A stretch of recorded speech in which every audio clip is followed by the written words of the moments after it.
नमस्कार, मैं डॉक्टर राशि Mishra Shivani hospital and IVF Kanpur से और कुसुम आईवीएफ छिंदवाड़ा से।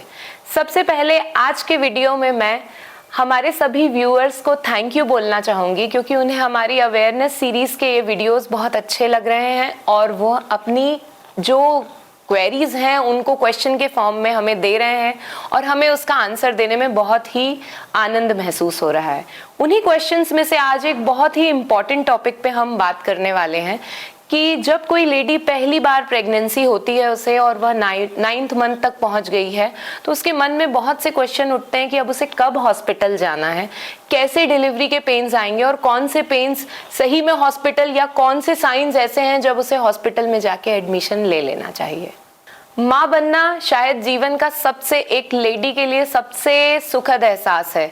इस सुखद एहसास के साथ में बहुत से दुख भरे क्षण भी हैं, ये लेबर पेन्स, जिसके लिए पेशेंट्स को कई सारी चीज़ें वो देखते हैं, सुनते हैं कि ये सबसे सिवियर पेन होते हैं, इतनी बोन्स टूटने के बराबर होते हैं। तो बहुत सा एक डर भी मदर के मन में रहता है जब वह पहली बार डिलीवरी की डेट के पास में पहुंचती है, डिलीवरी के समय के पास पहुंचती है। तो आज इस सुखद एहसास के साथ जुड़े हुए कुछ दुख के क्षणों के बारे में हम बात करेंगे, जिससे फाइनली एक सबसे अच्छी खुशी महसूस होती है, सबसे अच्छी खुशी सारे परिवार को प्राप्त होती है। लेबर पेन्स क्या साइंस हैं पेशेंट को जब उसे हॉस्पिटल में आके एडमिट होना है, क्या फील करे कि अब उसे हॉस्पिटल जाने का समय हो गया है, इसके बारे में चर्चा करने वाले हैं। डिलीवरी का समय नजदीक आने के बाद मरीज को सबसे जरूरी चीज है हमारे बच्चे के मूवमेंट काउंट पे ध्यान रखना। मूवमेंट ज्यादा हो या कम हो या ना हो तो तुरंत हॉस्पिटल आएं। दूसरी चीज, डेट पास में आने के साथ में फर्स्ट प्रेगनेंसी में ऊपर का हिस्सा पेट का खाली होने लगता है, जो हेड होता है वो बोन में इंगेज होने लगता है। फर्स्ट डिलीवरी में यह दर्द शुरू होने के पहले ही शुरू हो जाता है, तो जो सांस लेने में दिक्कतें रहती हैं वो कम हो जाती है, ऊपर का हिस्सा खाली हो जाता है। इसे लाइटनिंग कहते हैं कि हेड बोन में जाके फिट होना शुरू हो गया है। फिर धीरे धीरे ब्रैक्सटन हिक्स एक कॉन्ट्रैक्शन, जिसे हम अपने साइंटिफिक टर्मिनोलॉजी में कहते हैं, पेट कड़ा होता है और ढीला होता है, ये 7वें 8वें महीने से मरीज महसूस करने लगता है। इस कॉन्ट्रैक्शन के साथ में फिट होने लगता है और जब लेबर पेन्स शुरू होते हैं तो यही कॉन्ट्रैक्शन पेनफुल होने लगते हैं। लेबर पेन की शुरुआत पीठ से शुरू होती है, पीठ के निचले हिस्से कमर से शुरू होती है और वह पैर की तरफ जाती है और साथ में पेट कड़ा भी होता है।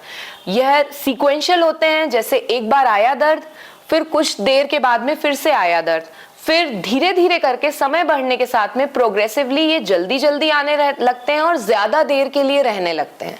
तो ट्रू लेबर पेन्स और फॉल्स लेबर पेन्स में यही डिफरेंस होता है। फॉल्स लेबर पेन्स बीच में हुआ और वो बंद हो गया और उसके बाद कई दिन तक के पेन नहीं हुआ, लेकिन यदि ट्रू लेबर पेन्स हैं तो वो लगातार धीरे धीरे उनकी इंटेंसिटी भी बढ़ती, तीव्रता भी बढ़ती जाएगी और ड्यूरेशन भी बढ़ता जाएगा।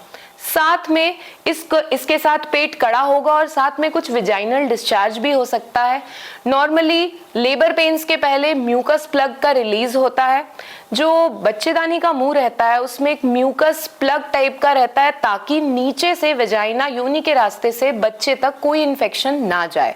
तो यह प्लग डिलीवरी होने की तैयारी के पहले, जैसे हेड नीचे जाएगा, इंगेज होना शुरू होगा और लेबर पेन्स स्टार्ट होने के पहले प्लग ये रिलीज होता है। तो पेशेंट बताती है कि कुछ डिस्चार्ज स्टिकी सा नोज जैसा रिलीज हुआ है प्लग, तो यह एक अर्ली साइन होता है कि पेशेंट जल्द ही लेबर में जाने वाली है। इसके अलावा दर्द के साथ में डिस्चार्ज में हल्का फुल्का ब्लड की स्ट्रीक भी हो सकती है। केवल स्ट्रीक ही होगी, इसे शो कहते हैं। यदि आपको 1 चम्मच से ज्यादा ब्लीडिंग हो रही है तो आपको इमीडिएटली, फ्रेश ब्लीडिंग हो रही है तो इमीडिएटली हॉस्पिटल पहुंचना है।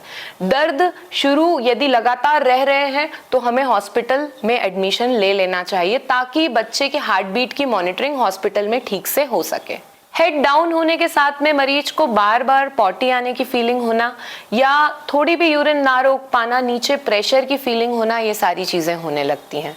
कभी कभी लेबर पेन्स शुरू होने के पहले ही लीकिंग हो जाती है। लीकिंग मतलब जो गर्भाशय के अंदर बच्चे के आसपास का पानी की थैली है उसमें छोटा सा सुराख हो जाए तो यह ड्रॉप के फॉर्म में बूंद बूंद निकल सकता है, और यदि पूरी फट गई है तो एक साथ बहुत सारा पानी का डिस्चार्ज हो सकता है। पेशेंट पहले कंफ्यूज होते हैं कि उन्हें यूरिन निकल जा रहा है, लेकिन एकदम क्लियर फ्लूइड होता है। ऐसा लगता है कि कुछ गर्म सा पानी वजाइना के रास्ते बाहर निकल के आया। इस लीकिंग के साथ में कुछ फ्लेक्स भी आ सकते हैं, जैसे वाइट फ्लेक्स आ सकते हैं, या ब्लड भी मिक्स हो सकता है। इसका कलर दूसरा भी हो सकता है, कुछ येलो कलर का हो या ग्रीन कलर का हो यदि बच्चे ने अंदर पॉटी कर ली।